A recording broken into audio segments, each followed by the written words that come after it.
Çokının ballası kanda kılay, ey gözümlü karası.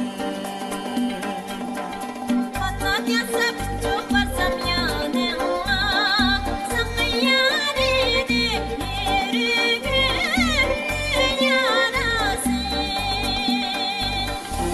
Sevgilim misaplasam köygenim uzun oldu. Şirinlerim söyleyelim.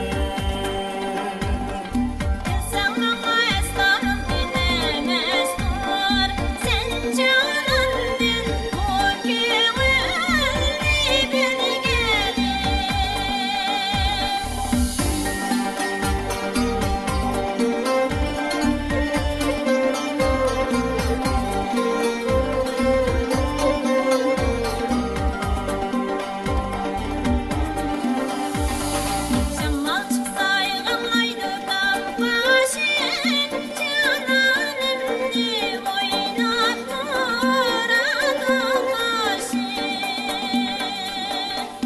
Sevgilim bilsem eğer halimni, yatkan cayim dümlükte direk başı.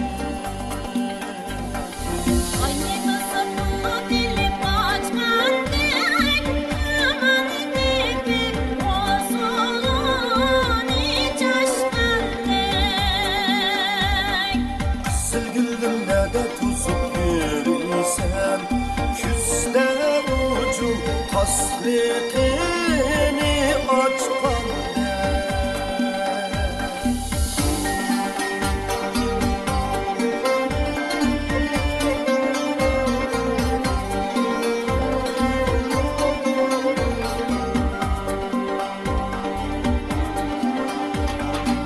Sevgilim ayıp durma sözümü, imkan bulsa güldürerdim yüzümü.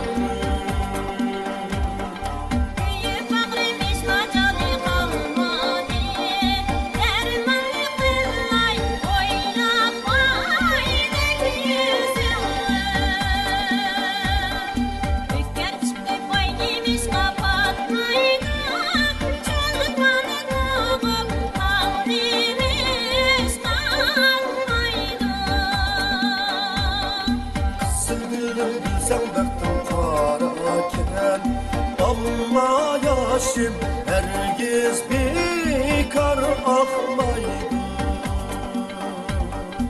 Sevgilim bilsem baktım karaken, ama yaşım herkes bekar akmaydı.